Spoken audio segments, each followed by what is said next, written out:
Good afternoon. Welcome back to Cozy Up and Pay Attention, the Parent Edition. Yes, it is Tuesday. Forgive us for being a little late. We had some technical difficulties.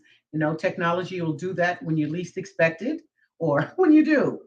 Very proud again to say this is season two of the show. We have another wonderful guest that's going to come on and tell us how she has raised five responsible adults. If you would take a deep breath, let it out. We'll be right back.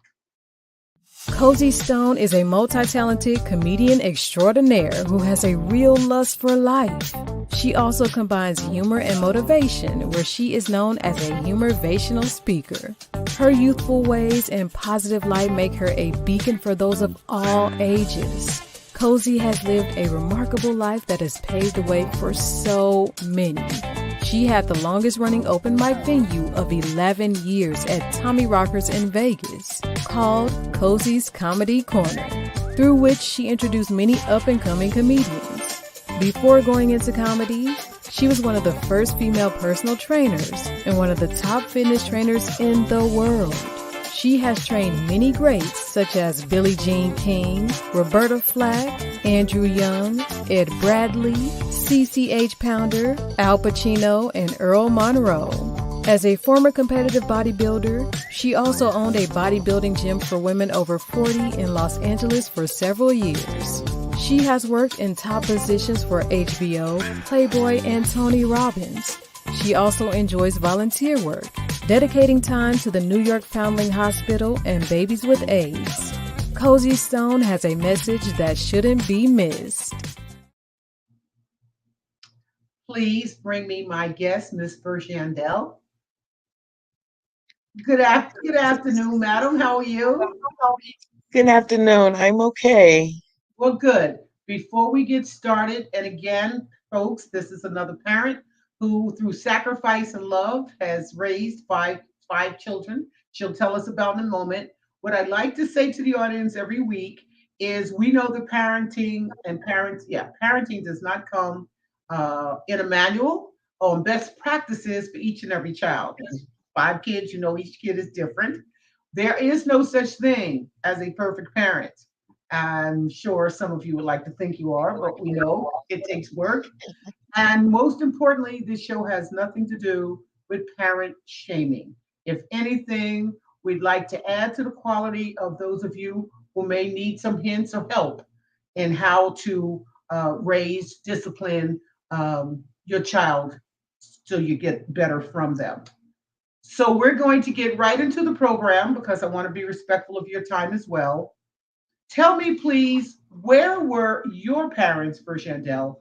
Where were your parents born and raised? Parents were born in Arkansas and raised in Arkansas. Mom and dad. Mom and dad, right? Okay. And how old were they? Well, let me ask this question. Are you their first child? Am I the what? Would you repeat that, please? Are you their first child? I am the first child, the And oldest. so, okay, so how old were they when they gave birth to you? My mom was 18 and my dad was 19. Okay. How old were you? I know this, but you're going to answer. How old were you when you had your first child? I was 18. Okay. All right. Yeah. And the reason I ask that, a lot of times it just seems to follow, which is not a big deal because you still took the ball and ran with it. Where was your husband from? My husband's from Memphis, Tennessee. Where did you meet? I met him in West Memphis, Arkansas. He was his uncle was dating my aunt and he had moved back to town. He had lived in Chicago for a while and he had moved back to Memphis. He had came back home and he had just got back about a week or so, and his uncle brought him over to meet me. Oh, so when you first met him, now that I've seen at least your two sons, was it his brawn, his brains, or his beauty that you loved the most? What attracted you to him out of those three things, or all of them? I think it was his beauty. He was Handsome. handsome. I Okay. was young. Um, how old was he? yeah, it was definitely he was very handsome. And how old was he? How old were I then? No, no. How old was he? Was he? He is 3 years older, Okay. so he had to be like 21. Okay. It doesn't matter. So you meet this handsome man, and I have to ask this: is your husband tall? He is. All right. He's about Why? 6 feet. That's it. Yeah, he's just 6 feet. That's Okay. because my boys are taller than him. That's why I ask. Okay. Um. Yeah, I am So a little over average myself. okay. So, All right. So and my you meet. dad and grandfather was tall men, so they got it honestly. Yeah. All right. So you meet this man. Actually, you're set up by this man. You're attracted to this handsome, tall man. Did you know or have an inkling at the time that you were going to marry him and have children with him? Well, I had a child when I met him. I had my oldest daughter already. Okay. So, no, not when I met him. I wasn't that. It was just a young thing, dating him. I liked him. So it wasn't so much as planning on being the husband at that time. But it worked out. Yeah, it was just a attraction at that time. Yeah. All right. So now I want you to think about some of his characteristics, his morals, his rearing, because you came from, of course, we come from two different homes. What was it about him once you decided you did marry him, you're going to have children with him? Some of the characteristics you wanted your children to have or not have. I was young then, so I don't even know what I was looking for characteristics for the children. I think when I met his family and they were all pretty straight people, I liked them. His mom and sisters and it just family oriented and everything. And I think that what made us really like stick together because he really family oriented. He loved his mother. I thought that was a plus and his sister's crazy about him. So I think that was what really kept me to, seeing him. I'm like, okay, he's pretty cool. And he worked. Okay, that's important. Yeah. So, as Yeah. you're raising your kids, what were some of the raisings, discipline that you had in common, or again that you didn't? For instance, sometimes the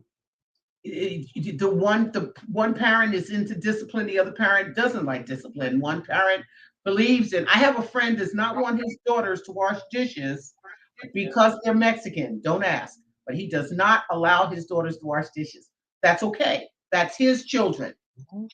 What were there, if you can think of some behaviors that you had in common, maybe? Um, Pretty much when started having kids, you really don't have that structure there. We were young, starting off, that what you want to do with your kids and what you have. But as we progressed, we seemed to work together real good with the kids. It was like we were all both on the same page. We always tried to stay on the same page with the kids. If they asked him to do something, he would always say, "Go ask your mom." So he would know that if I agreed with what them saying, or we would talk about it, they never could go and say, "Mama said this," and he would disagree. It was pretty much both of us really made decisions on some of the things they did. Okay. So I like that about we just never thought about who did this. We both believed in them doing chores, doing work, having responsibility. Okay, So that we'll worked get out. into that. We'll get into that question. So here's the question I like to ask my guests. When you and I were being raised, we heard our parents in our ears. I call it yapping. But what it really was them telling us and preparing us for a better tomorrow. And so these were words in our ears. And again, you got five kids. What were, if I was to talk to Tank and Evan, what two things would they tell me that you said to them that they will probably, that Tank is probably saying to his kid today? Um Wow, so much because I was a talking parent. I wouldn't, um, But I want they you to think probably of would what your parents said to say you that you said to your children. to them. Okay. Oh, wow. Pretty much, I probably told them to always be positive, try to do the right thing when nobody's even not looking or noticing, and be respectful pretty much. Always be respectful. Okay. Well, they are. So now we're going to get to your question. Your first question that you chose is give me three responsibilities as a parent. As a parent, my three responsibilities I feel like was protecting them, Mhm. feeding them, and educating them. All right. Your next question is did you know your children's friends? Oh yeah, I always they always hung out with people I knew, the friends and the parent. It was they never went to anybody's house after school. They would come home. You know how kids are. Mom, this is my friend. Can I go over your house? No. We didn't do that. When we went to house, it was a parent that I knew or I talked to beforehand. They didn't hang out like that. It was kind of overprotective. But yeah, it was a parent that I knew and they didn't just go anywhere. Yeah. And to compound that question, if a child, one of their friends came to your home, you also already knew their parents. I'm asking. Pretty much, yeah. If they brought a kid home, I knew the parent, or if they brought a kid home I didn't know, I would ask them, and that was a question I always ask, do your if especially after school, do your mom know where you at? Because mine were made to come home after school. You didn't go anywhere until you came home. And I would always ask, do your parent know where you at? And if I knew the parent, I would call. If I didn't know the parent, they would go home. Yeah, it was Wow, it good was for like that. you. Yeah, Good. yeah. We know our we are the company we keep. And as children, we don't know some of that company is not company we need to keep, and that's your job, our job as adults. Right. All right. Exactly. All right. And so your next question is what C word did you practice the most? And here's your choice choices, consequences, consistency, or compassion. Which one of those four words did you Consist practice the most? consistency, I would say, because I was consistent in the rules. If I put them on punishment, they stayed on punishment. It wasn't like I not you know, a lot of times you feel bad as a parent if you have to discipline your kid. But I was consistent because I knew they knew I meant business if I said, "You on punishment, you can't do this." And that same way my mom did. So I think that's where it came from. If she said you were on punishment, you couldn't go outside for 3 days, you don't go outside. And she stuck it. She didn't give up. So I think consistency was more important than anything. Yeah. Good. Yep. Again, Vershandell, this show is just reinforcing those of us who had great parents. Doesn't matter that I don't have kids. I'm one of the most disciplined people you'll ever meet because I had a very, very disciplined mom. And I make a joke on here more often than not that had I had children, they would have run away from home. I don't have a lot of flexibility. I don't have a lot of flexibility as a friend. So thank you. That's let me go there. Let's go to the next question. Things you taught, things you taught your child, and in that in parentheses is, and you can handle all of these or as many as you want. Respect, thankfulness, and honesty. Pick two of them. Um, respect was real important as far as respecting other people, respecting themselves, because it was I taught them if you respect yourself, people have no choice but to respect you. If you act a certain way and people see that, they don't have no choice. They can't do nothing but respect you. And it's earned, it's not just given. You have to show people something in order to get respect. So I really taught them to be respectful. I thought that was real important. Um, Let's talk and about what was the honesty. next? No, I'm going to give you. Honesty. Talk about honesty. Tell me how you handled honesty because as kids, we all lie or we think we're getting away with it. Yeah, I would, oh God, because they all lie, and they when they get together, they gonna lie for each other for sure to protect each other. They Wow. were good at that, but I don't know, for some reason, moms know sometime when kids are lying. It might be a certain way they move, certain way they do whatever, but I always try to tell them, if you lie to me and I find out, I'm gonna not trust you. So tell me the truth. I'm your mother. And they'll tell you now, mama said, as long as we don't, it's a few things that if sell drugs, something, whatever, she'll be, behind us. And they bring that up now sometime. But yeah, I've told them, I'll stand behind you, but you're gonna have to be honest. Even if I don't stand behind wrong, but if you're being honest, I will be there for you. So I think it stuck with them pretty much. I think they still keep stuff from me though with each other. So But yeah, they tell me about thankfulness. How you thankful, instigate, yes. instill that in them. Mhm. Pretty much it's just a thing I had with being thankful for what you have, and now they complain about this or that. And I'm like, no, you know what? You have to be thankful for what you have in order to get something better or appreciate something better. So it just was something we was raised with as kids. Be thankful, be thankful, be thankful. You might probably didn't even think you had nothing, but grandma always said, be thankful for what you got. So it was something I pretty much instilled in. Be thankful for what you have, and See, everything else will come. you just answered a question I asked you a minute ago about what was things that were said in your ear that you repeat. I knew if I kept you talking, you would say it. You didn't readily think of it, but my point is valid. It's still in your head. You repeated it to them, and chances are, those who already have kids or will have kids, they're going to say those same things because we heard it, we heard it, we heard it, and we heard it, and they just kept saying it. And for me, I used to call it yapping, but it was preparing us. Oh, yeah, I hear my mom. I'm 62 years old, and I hear my mom things now in my head I do wrong, and I'll hear her like, I'll look around and be like, okay, it just stays with you. It really do. Yes, Really and do. that's what happens when we have great parents.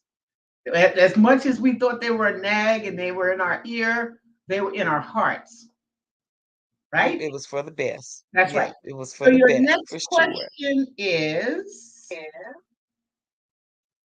ooh, so you got 5 kids. What was the most challenging part of raising children? Oh, wow. Keeping them away from the streets. you know, because I say now today, I work at a school. Kids got so much pulling. The parents trying to teach them, some parents trying to teach them what's right, but they got so many other entities pulling them here, and friends pulling them there and do this. So that challenging part was to keep them in line, to keep them away from things that was out there. It was part of protecting them, but keep them from the challenges of the street. Gangbangers was pulling at my boys, and in the neighborhood, and to tell them, you know, to keep them away from that, it was a challenge. It was a challenge So because how they did was you do friends it? with some. Other Huh? than other than telling them, what were some of the actions that you took? Okay, they wasn't allowed. Like I said a little while ago, when they got out of school, they had to come home.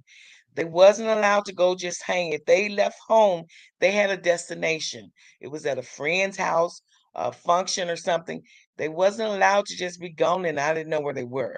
It was always out, and I always knew where they were. If they left in the evening, which they really didn't, I'm telling you, I was overprotected. They were home. If they went over a friend house, I knew where they were. It wasn't nowhere where you go and I don't know where you at. And that went on until they got pretty much grown. I was real overprotected. But yeah, I thought that was best. I wanted to know where they were, whose house they were at. You don't just go hang in the street. That wasn't allowed. Standing on the street corners. So that's pretty much how I did it. Kept tabs on them. Yeah, and you keep And saying, kept them busy. I kept them in sports. I kept them in functions. I kept them in whatever art class, whatever I could afford to get them in. They stay busy. They did. So that That's helped. what that's what I wanted to hear. Again, everything you're saying today, there are people out there, mostly maybe some young people or 20-year-olds who need to hear this. Um, they may think they're overprotective or they're nagging their kid or they're giving them too much because we know today a lot of kids are just given too much leeway. Well, too much Yeah. leeway is why your kid's acting like he does or acting out as he does, not doing well in school, talking back to you, not following up on the homework, the dishes, what have you, because you're giving them too much. I guess the word would be freedom or leeway. Yep. And a job Exactly. as a parent, folks, is to stay on top of them. Here's what our parents weren't trying to be, and neither were you. You were not trying to be your children's friend. You were We're being, best friends now, though. We all are best friends. I know you are. Yep. That's how you're on here. They sold you to me. They sold the heck. Oh, you should have our mom. You should have our mom. And, but before I go into how wonderful your kids are, we're not going to go there yet. We're Okay. already at your fun question because there were some questions I didn't have to ask you because I already knew the answer. So you pick one or two questions, and I still have a little bit of time. Let's see. You pick two or eight. Which one should I give you? I'm gonna give them both to you. Let's do two. Oh, You can do okay. it both. Okay. No, no. That if you pick two, if you could ask your pet three questions, what would they be? If I could ask what now? If you could ask your pet three questions, what would they be? My pet. You don't have pets? No. I no, I don't do dogs and cats. Wait, Um, stop. Then I we're gonna didn't put go. that. All right, then that's it. She gave me two or eight. So let's do number eight. Okay. What cartoon character would you like to be for a week? What is Cartoon that the fun? character would you like to Oh, be two for a week? characters. Oh, Lord Jesus. See, I had planned on another question, Cozy, that I gave you. So let me think about that one. Two Well, wait, characters I would like to be for a week. stop. Vershandell, Mhm. Vershandell, stop. Tell me the question that you didn't give me. Two is what would you do if you were be invisible for a day? All right, That's what I have. that's fine. Let's do that because I changed my questions and you have the first ones, and these are the older ones. So, Okay. so give me the question. Mike, the question I responded to was what would you do if you were invisible for a day? Then answer the question. Uh-oh. We go around. I laughed at this when I did. I was like, man, that's a good one. I would probably go around and slap the hell out of all the people doing stupid stuff all day long. I'd probably be going around like, man, that would be amazing. I would go around doing that. Hey, out. Why did you drive in front of me and cut me off? I'd follow them and probably get them, wait till they get out the car and slap the hell out of them. So, really wouldn't be good for me to be invisible because people doing stupid stuff all day would probably get slapped and wouldn't know what the hell hit them. I love it. I love the question. I love the answer. And that's why, again, I do want to put some humor and some make the show a little light. That's probably the best answer that I've had for that question yet. You run around slapping the hell out of stupid people. And I'm not a violent person, not me. People do stupid stuff on a regular. You don't have to explain yourself. It's a fun question. We know that you're never going to be invisible, so that's what makes it fun. And All right. I love your answer. So we're going to wrap up and put your show in a package. You came from two parents who loved you, who gave to you. You met a wonderful, handsome man that you decided to get married to, have children with, because you knew he'd be a good provider and he'd be a good father, a parent to your children. You both raised them together, were on the same page, and have produced I only know two of the five, and they are very special young men. Your son has been Yeah. doing my eyebrows for 18 years. You can't see because I don't have them painted on, those eyebrows that look like a skid mark. No, he in fact, folks who don't even know, most women, he does it with a straight razor, and I love it because it's so old fashioned, right? Straight razor. Yeah, I don't pluck my eyebrows And out. you Not probably might have been the first. You may have been the first person he arched eyebrows, Cozy, because he's 18 been, years ago. yeah, maybe. And then we can't get the other one to learn because he doesn't feel like it. So I give him grief on a regular basis because I want to sit in his chair and flirt with him, but I can't because he can't do eyebrows, and I don't go in there for anything else. But they are, He'll flirt with you. Evan is a flirter. He will flirt with you even if you're not in his chair. I tell him all the time, boy, stop flirting with women. You're going to get a fatal attraction. He don't listen. oh, I am his fatal attraction, and he doesn't flirt with me. Your son, I'm gonna say it on TV because he's gonna watch this afterwards. Your son is afraid of me. He, he respects you. That's what I it know he is. does. Yes, he does. And I think the world of both of them. And as I said, they promoted you. When I told them what I did, oh, you got to have my mom, and they are a product of everything that you've given them. And I am entitled as a woman of color. I'm entitled and a host of this show to say that all of our people with color, black men, have parents who care about them, have parents who raised them. You said it right here on the camera. You kept them off the street. You kept them out of harm's way. You knew there was nothing good that was going to happen if you did not do your job. And so a lot of times when we see the unfortunate children who don't get what you've given, and you hear the parents saying, "It was a good kid," you didn't help him be a good kid. Folks, we cannot have good children, no matter what color. Let's get off color. It's not a big deal. If we don't do the job, if we don't tell them right from wrong, if we don't give them parallels and protocols, they're children. They don't know what they don't know, right? So Exactly, Miss Cozy. I work at a school. I see it every day, sweetheart. I know Every you do. day. Is it a middle school? It's actually 6 through 12. It's a behavior school. Okay. Oh Lord. Okay. Yeah. So before I finish thanking you, I am also the author of two published books that are on Amazon, and they're called Cozyisms: The Art of Paying Attention, The First Rule in Life. Okay. And I Did you have one in the shop? I think I seen that one in the shop, the blue one. yes, yes, yeah. I think they bought both of them. I'll try They to bought get both them. of them. Are they on Amazon? Yes, ma'am. Please go purchase them. And what they have in here are one-liners with some beautiful art, and it's stuff that makes you think, words that make you think. I'm quick-witted. Evan would really love all of these because he's just quick-witted. We're both Sagittarians. So yes, folks, Cozyisms: The Art of Paying Attention on Amazon. Miss Vershandell, it has been. I'm so glad you showed up because I would have talked about you really bad if you hadn't showed up. By the way, so let me just say this. I am so sorry, girl. I am, but I wanted to do this, so I appreciate you having me. I really Oh do. my God, because we've never had a show that didn't go through.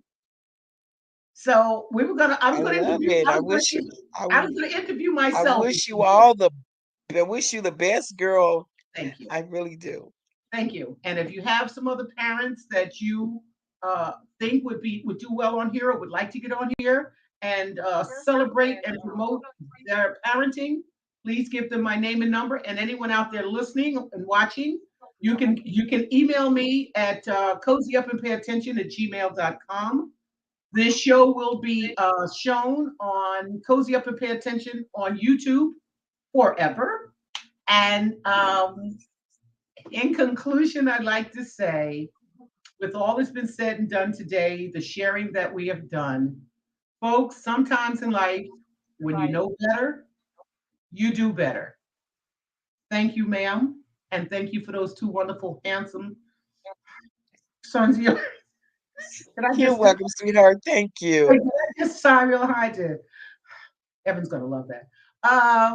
From bottom of my heart, I hope we get to meet someday soon.